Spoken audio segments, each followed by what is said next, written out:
forward to Yo.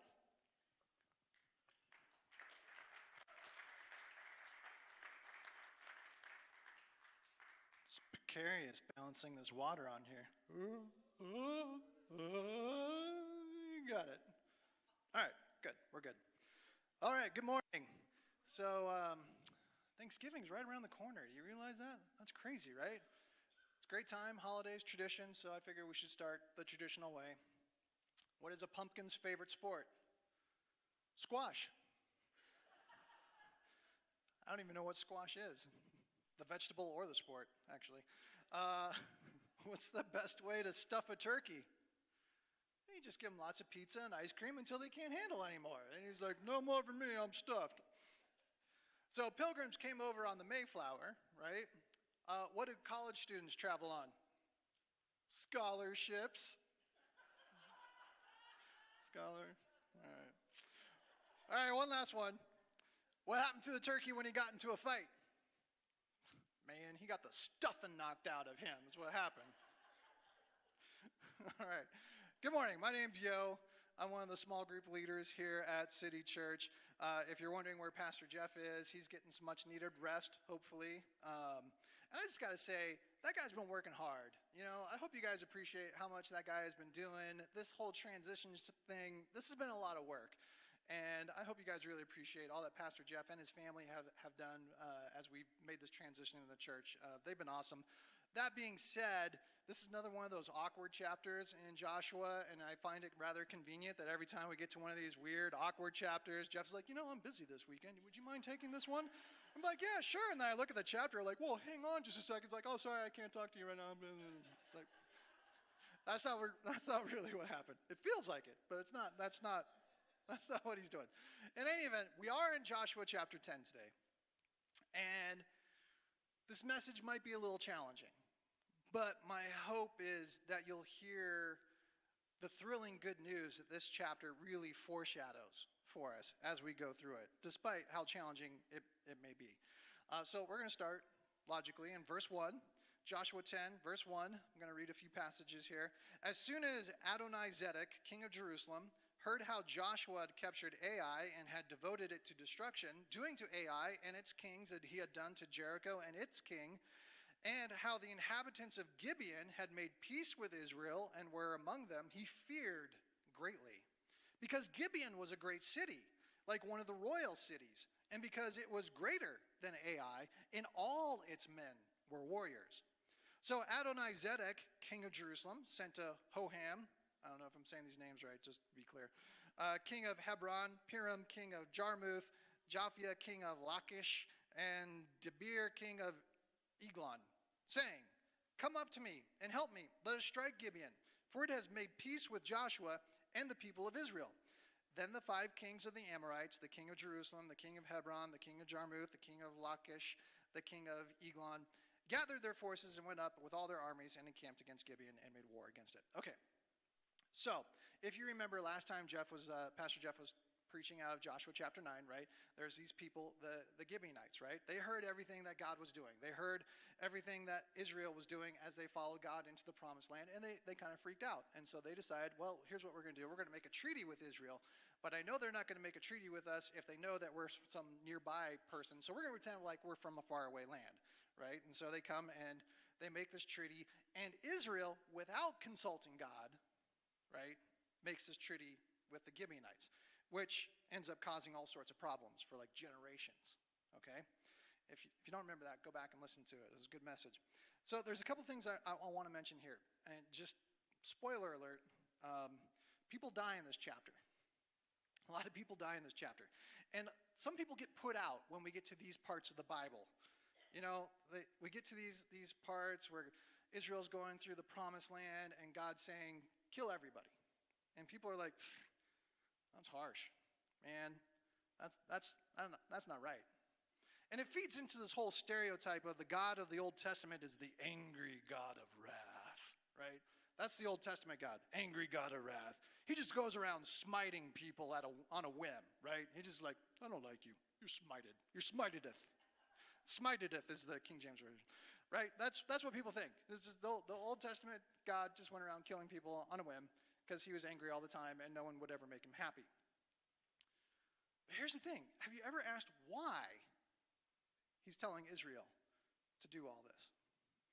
So it's kind of interesting. If you go back to the book of Deuteronomy, Moses is trying to help prepare the people to get ready to go into the promised land. And in chapter 9, starting at verse 4, he says this: "Do not say in your heart, after the Lord your God has thrust them out before you, it is because of my righteousness that the Lord has brought me in to possess this land.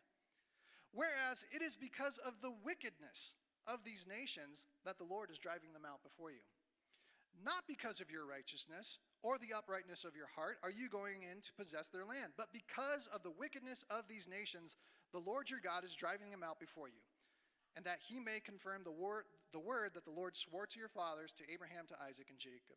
Okay, so what was the reason Israel was going in and killing everyone? It was because of the wickedness of the land. It was because God was delivering judgment on people who were living there. He was delivering judgment on their consistent, persistent, willing disobedience and rebellion against God. In short, Israel was wiping everyone out because God was judging sin. And here's the thing.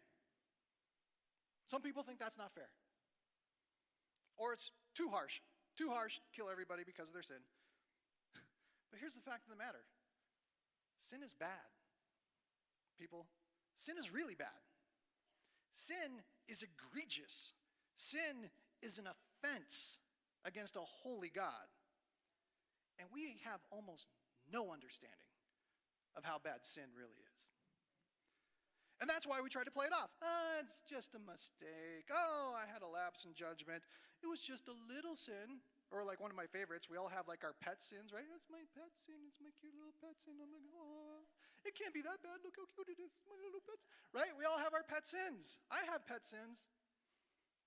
And then we get offended when God judges sin, right? In our minds, it's unfair. Because we've downplayed sin to make it seem like it's no big deal, so we don't feel guilty about it. And then in a weird twist, we make God out to be the bad guy because he's so mean when he judges sin. Despite the fact we're the ones who made the mistake, we're the ones who offended him. But we're like, God, why are you so harsh?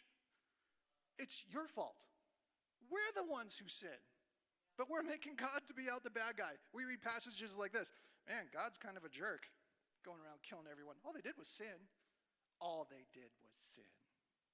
Really? Are you following me here? I mean, this is kind of crazy logic, right, that we have sometimes. So let's get one thing clear. Sin is bad. It's really, really bad. It's really, really, really, really bad. It's not something we should take lightly. Sin is so bad that the Bible says in Leviticus chapter 17, starting in verse 11, "For the life of the flesh is in the blood, and I have given it for you on the altar to make atonement for your souls. For it is the blood that makes atonement by the life." Here's the deal. Blood is the price for sin. Those wicked people in the promised land, they weren't being killed because Israel was better. They were being killed because blood is the price for sin. Their sin required blood as payment, and it cost them their lives. And yeah, that's kind of horrible. Now, hopefully you can see where I'm going with this, though. You might be wondering, okay, come on, man, you're really bumming me out with all this sin stuff. You're making it sound so bad. Well, that's because it is bad, all right? But if we understand how bad sin is, we're going to have a greater appreciation for how great grace is. Blood is the price to be paid for sin. Your sin, my sin. And here's something really important I don't want you to miss. God makes the rules, but he plays by his own rules. So God made this rule: blood covers sin.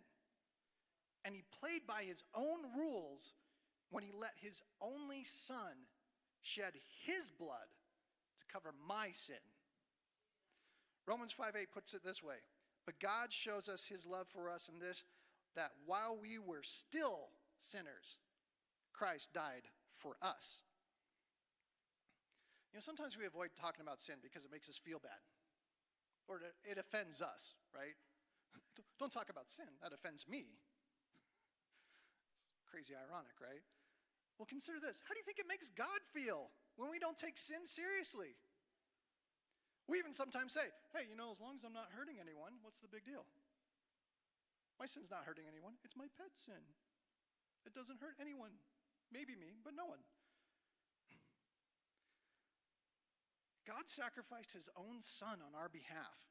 He let him die a bloody, gruesome death on the cross to pay the price for our sin. How dare we even suggest that sin is no big deal? Or even worse, how dare we ever say, well, my sin's not hurting anyone? Cross says otherwise. Now, why does the Bible keep making such a big deal about sin? Because it is a big deal. It's a life or death kind of big deal. It's a where are you spending eternity kind of big deal. It's a we could never make it right on our own, so God made it right for us through Jesus Christ on the cross kind of big deal. People, let's understand how bad sin really is. And then we can start to cherish how amazing God's love and grace really is. We need to ponder and be grateful for how incredible the death and resurrection of Jesus Christ, all on our behalf, truly was. Okay, so that was kind of a long rabbit trail. You're like, weren't we talking about Joshua? We are, I know. I think that was an important rabbit trail to follow on. So we're going to get back to our story here. So we have a bunch of kings, right? They decide they're going to band together. They're going to go make war on the Gibeonites. And this is where we learn something else that's kind of important to remember about sin. God will show us grace and forgiveness, right? But that doesn't always mean that the consequences of our sin magically get wiped away. Oh, that's gone. No big deal. There are consequences for the choices that we make. So if you look at what's happening here with Israel, they made a bad choice not to consult God before they made this treaty with the Gibeonites. And now we see that choice almost immediately has some consequences for him, starting in verse 6. And the men of Gibeon sent to Joshua at the camp at Gilgal, saying, do not relax your hand from your servants. Come up to us quickly and save us and help us. For all the kings of the Amorites who dwell in the hill country are gathered against us. So Joshua went up from Gilgal, he and all the people of war with him, and all the mighty men of valor. So Israel made a treaty that they probably shouldn't have made, right? Clearly. And now they're being pulled into a battle that they probably shouldn't have had to fight. That's the thing about sin. Sometimes its consequences have long-lasting impacts. And it's unfortunate. But it's something, if we keep that in mind, perhaps we'll take it a little more seriously before we cross that line. As we said, God's grace, though, is amazing. And as we see here in this story, even though Israel made this mistake and sinned against God, he was still able to make the best out of that situation. One other interesting note about this, did you see where they're at again? Gilgal. I mean, that should sound familiar after our time in Joshua, right? They spent a lot of time here in Gilgal. Think about it. Gilgal was the place of memorial. After they crossed the Jordan, they set up all those stones after they came into the promised land. Gilgal was a place of radical obedience. That's where they got circumcised, again, to say we're setting ourselves apart and following God. Gilgal was a place of remembrance of salvation. It's the first place they had Passover when they were in the promised land. Gilgal was a place where the manna stopped and they started living off the produce of the land. So Gilgal was an extremely important staging point for Israel as they were going in and conquering the promised land. No spiritual point for you. I just thought it was interesting that Gilgal keeps showing up. So if you're wondering, where is he going with it? That's it. That's all I got there. All right, verse 8. And the Lord said to Joshua, do not fear them, for I have given them into your hands. Not a man of them shall stand before you. So Joshua came upon them suddenly, having marched up all night from Gilgal. And the Lord threw them into a panic before Israel, who struck them with a great blow at Gibeon, and chased them by the way of the ascent of Beth Horon, and struck them as far as Azekah and Makkedah. And as they fled before Israel, while they were going down the ascent of Beth Horon, the Lord threw down large stones from heaven on them as far as Azekah, and they died. There were more who died because of hailstones than the sons of Israel killed with the sword. Okay, there's a few interesting things about how all this takes place. First, it's interesting to me that not only did Joshua come to the rescue of the Gibeonites, But he came with all the men of valor, and they marched all through the night to get there on time. Now think about it. This treaty with the Gibeonites was kind of a bad deal. And now all these kings are going to go in there and try and wipe out Gibeon. Israel could have sat back and was like, oh yeah, go for it. Wipe them out. Problem solved. We don't have to worry about it anymore. Woo, that was easy. Woo, we got off easy on that one. They didn't do that though, because in doing that, they would have been breaking the vow that they made to the Gibeonites and doubling down on their sin against God. Right?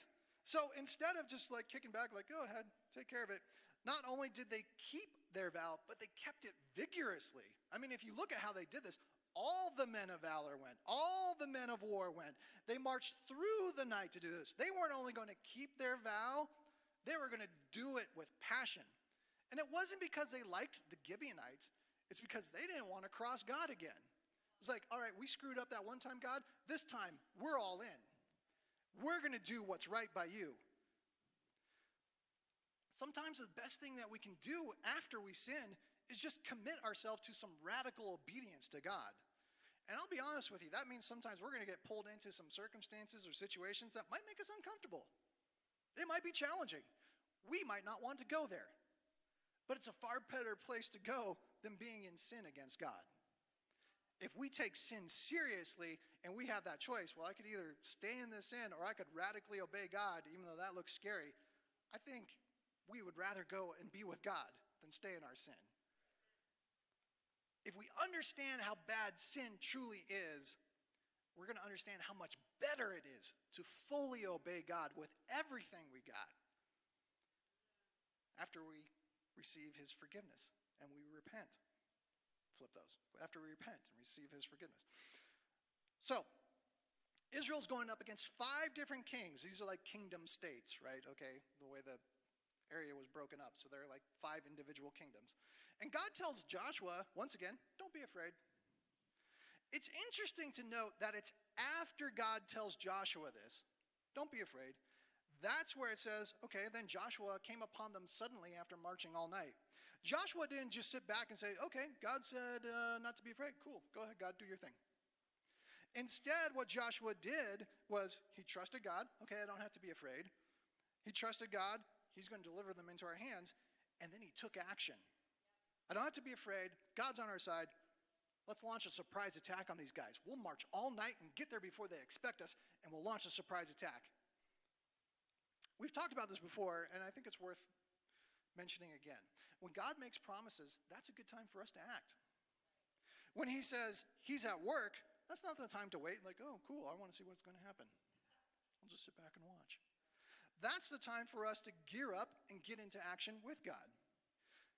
After Joshua heard God's promises and his assurance not to be afraid, he puts his plan into action. He's like, all right, I got an idea. This is how we're going to do it. And as we've seen in the past, sometimes God changes those plans. He changed Joshua's plans of attack in the past. This time he didn't, so Joshua just carried out his plan, and it all went swimmingly. We need to make our own plans of attack. Be ready. If God's going to change them, hey, maybe you should do it this way. Like, okay, let's do it that way. But if he doesn't, then we can carry out our plans with confidence and assurance that God is with us. The important thing to remember is that God's people should be a people of action, not inaction. That's why this worked, because Joshua took action. And there's one other interesting thing to note here. Look at what it says in verse 11. God threw down hailstones. More died from those than the sword. This is kind of crazy, isn't it? These hailstones are falling down. One thing that seems to be implied here is it was only the Amorites, the Canaanites, who were getting killed by these giant hailstones, right? That seems to be the implication.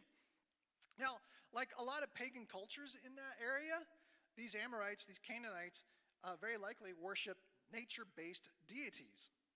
So they're fighting Israel. These giant hailstones are starting to come down. Can you imagine what they're thinking? It's like, not only is this going badly, not only is Israel's God really powerful, our own gods are turning against us. They're throwing hailstones down at us. It couldn't be any worse. As far as they're concerned, their gods had switched to the other side. That's a bad day.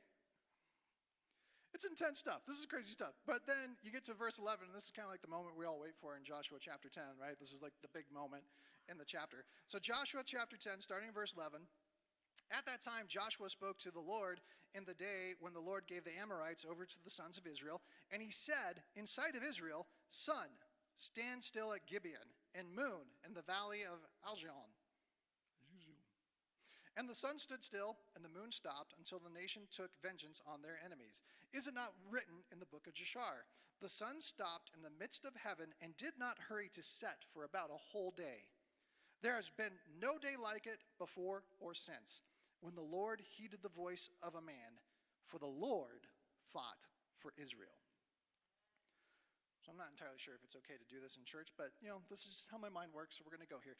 This whole scene kind of makes me think of that Adam Sandler movie, Click. Does anyone remember that Adam Sandler movie, Click, where he had like the life remote kind of thing?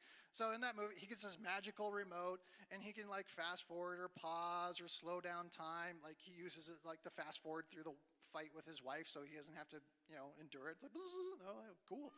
That's kind of what I think, like what happened here with Joshua, right? Don't you kind of picture that? Like God's giving Joshua the universe remote control. Like, here you go, Joshua, go ahead, push pause. And like any guy, Joshua's like, dude, that's cool, pause. What does this button do? No, push that button. You push that button. All right, that's it, Joshua. You've lost remote privileges for all of humanity, for all of eternity. You're never getting the remote again. And God takes the remote back. And that's why it's never happened again. Clearly, that's not what happened in the Bible. I'm getting some weird looks from people. They're like, what? Why would you even think that? I don't know why I think that. It's just the way my mind works, okay? I'm sorry. I see the universal, I'm a guy. I like having the remote control. It makes sense to me that Joshua wanted the remote. But that's not what happened, okay? So what did happen was Joshua was engaged in this epic battle, right? He needed more time to finish the task, and he asked God for it. And then God did it because, as it says in verse 14, the Lord fought for Israel. When the Lord is on our side fighting for us, I don't think there's anything that can stop us. Even the sun stood still because the Lord fought for Israel. I'm sorry, I'm going to step on some toes here, but I got to say this. If we're not seeing victories in the battles that we're fighting, maybe we should stop and assess. Are we fighting the Lord's battles, or are we fighting our own battles? We just got through mid-season elections. Are we fighting the Lord's battles or our own battles? I'm not going to say any more about that, but I just thought I'd bring that up. Now, anytime something like this happens in the Bible, some crazy miracle like this, right? People want to know, well, how did it happen? And I read the Bible, and it says, God did it. Cool. It was a supernatural miracle. That works for me. But there's still some people who want to know more, right? They want to know, like, well, how could that possibly happen? I don't understand. They're like, all right, well. So there's a lot of theories on what happened to make this happen. One of the more interesting ones is actually suggested by this guy, Emanuel Velikovsky, in a publication called Worlds in Collision. And he suggests that perhaps a comet was passing by the Earth at this time, and it passed by so close that the gravitational interaction between the comet and the Earth was so powerful that this comet was able to tilt the Earth's axis a little bit as it passed by, therefore making it look like the sun stood still. So, okay, natural explanation. Don't have to worry about it. There's no God. It was just some natural freak thing. Whew, that makes me feel better. That's probably what he's thinking. But here's what I'm thinking. It's like, okay, fine. Comet passed by the Earth. I find it interesting that comet passed by at the exact moment when Israel was fighting this big battle against these Amorites, and also at the exact moment in that battle when Joshua was like, oh, I need more time, and that's when the comet was passing by as he was saying, make the sun stand still, and the comet was passing by right at that exact moment.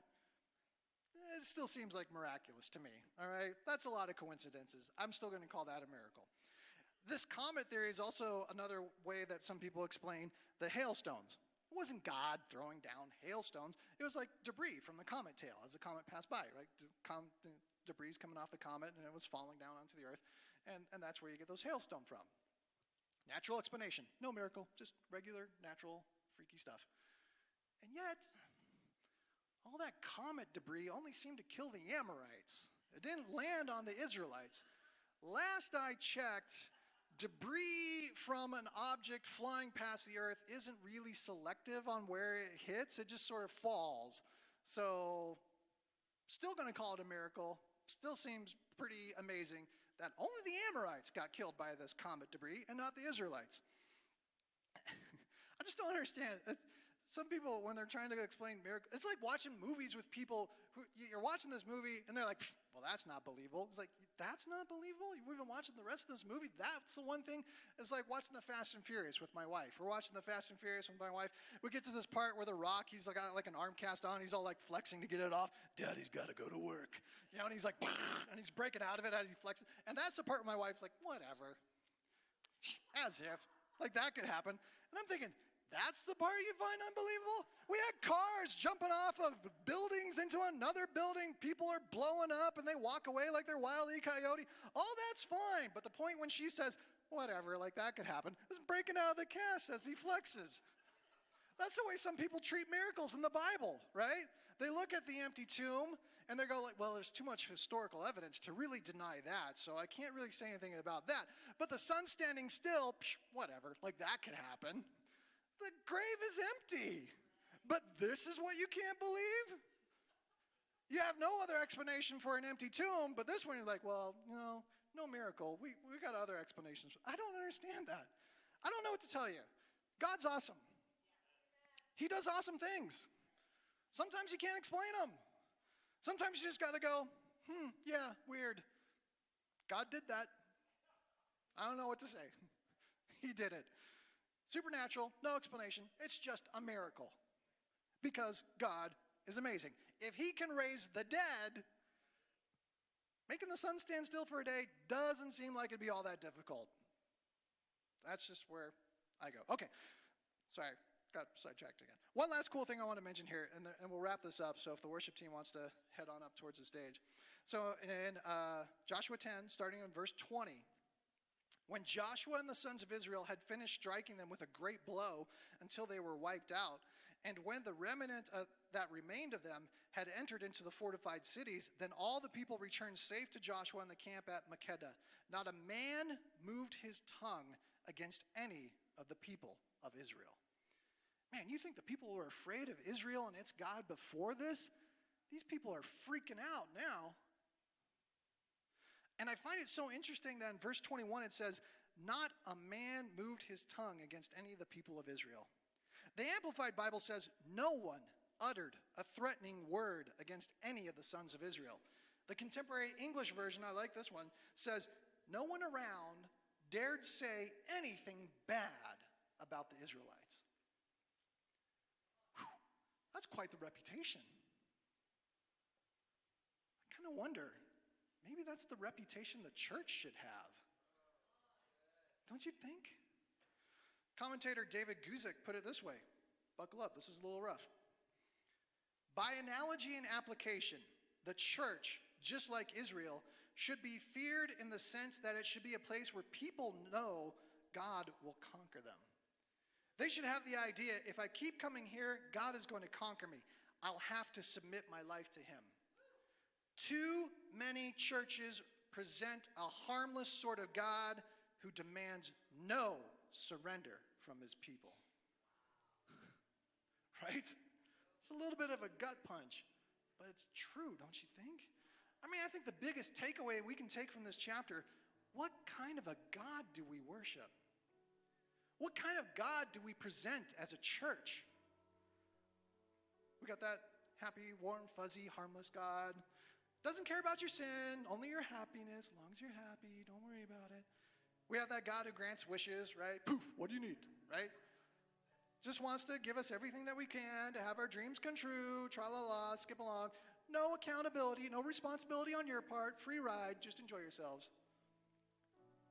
Or are we presenting the God of the Bible?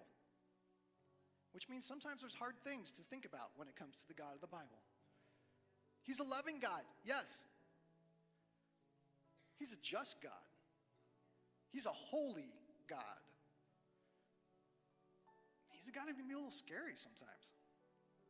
But he's worthy of our adoration, our devotion, our worship, and our obedience. I love how C.S. Lewis put it in his Narnia allegory. When characters would talk about Aslan, the lion who represented God in the story, some of the animals would say, well, is Aslan a tamed lion? And I loved how some of the characters would respond. They always laugh ahead of time. Like, no, he's not tame, but he is good. I think sometimes we are more comfortable with the idea of a tame God. Frankly, I don't find that nearly as appealing as the idea of an uncontained, infinite, unpredictable God who is not tame, but he is good. He is loving. He did send his son to die in our place, rise from the dead so that we could have eternal life, to pay a price that we could never pay on our own. That's the God that Joshua and Israel served. And it's the same one we serve today. God of the Old Testament is still the same God today. I think that's exciting. So I called this message, How Sin Made the Sun Stand Still. Why did I do that? Because it has alliteration. I thought it was fun. But as we learned today, the reason that Israel was warring against these people and, quite frankly, slaughtering some people is because of the wickedness of the people in that land. It had nothing to do with how good or how cool Israel was as they went into the promised land. It was because of sin. It was because of the sin of the people in the land. The reason they were going to war is because God was judging their wickedness and their sin of every man, woman, and child in that land. And he was so thorough in judging sin, he made the sun stand still so Joshua could finish the task. I know, that sounds a little bleak, doesn't it? But there was this other day when God's judgment of sin didn't make the sun stand still, but it made eternity pause. It was the moment when God's precious Son, Jesus, was gasping out his final breath as he hung, bloody, beaten, bruised, broken on a cross. And he said these words, "It is finished." And then he gave up his life. The earth shook. The heavens thundered. The curtain in the temple was torn in two. And in that moment, sin was defeated forever. Sin was paid in full. Sin's dominion over my life, over your life, was broken forever. The death of Jesus was dark. It was bloody. It was bleak. It was the greatest moment in all of history because sin was paid in full with the blood of Jesus. Now you may say, well, if sin was defeated, why is the world still so bad? The answer is quite simple. For whatever reason, some people would still choose sin over Christ. Because sin's not that bad. Sin's not a big deal. How bad can it be? My life is fine. You see, Jesus paid the price for sin in full for all of us. And he gives us that as a gift. But we have to receive that gift to reap the benefits of that payment. We won't get the benefits of that payment until we receive the gift of Jesus Christ in our lives. God made the sun stand still while sin was judged in Joshua 10. Eternity stood still as God judged sin again and poured out his wrath on Jesus instead of us. God's judgment in full came down on Jesus. His wrath, when it comes to the egregiousness of sin, poured out on Jesus so I wouldn't have to endure it.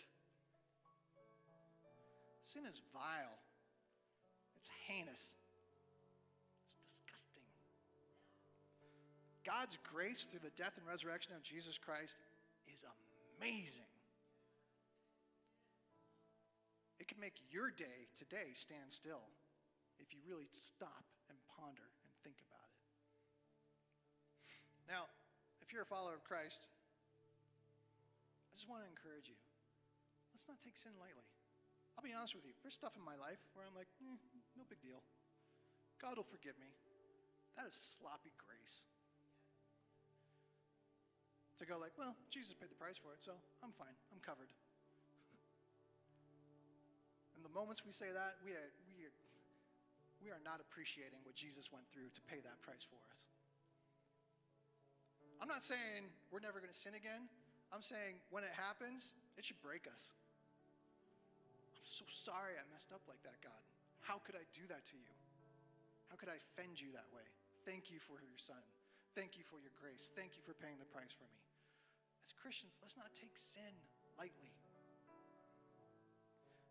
And if you're not a follower of Christ and you're listening to this and you feel that weight, you feel sin dragging you down, and you just want to be free.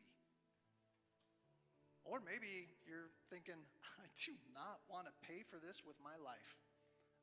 I don't want to suffer the wrath and judgment of God. You don't have to. Jesus did it for you. And all you got to do is follow him. And around here we say that's as easy as ABC. A, you have to admit. Admit you're a sinner. I've sinned. And it's serious. Let's not like, I admit I made a little boo-boo. Let's admit that was a serious offense against a holy God. And then believe is B. Believe Jesus Christ paid the price for that.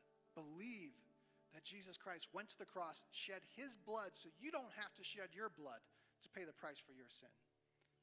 And then C, you confess Christ as Lord. And you say, I'm not the ruler of my life anymore. Jesus is my Savior and my Lord. He didn't just save me, he's now in charge of my life. Instead of sin, I commit to radical obedience to God for the rest of my life. If that's something you want to do, it's as easy as just saying up a simple prayer. Prayer is just talking to God, and it might sound like, Lord, I'm a sinner. I've offended you with my sin, and I'm sorry.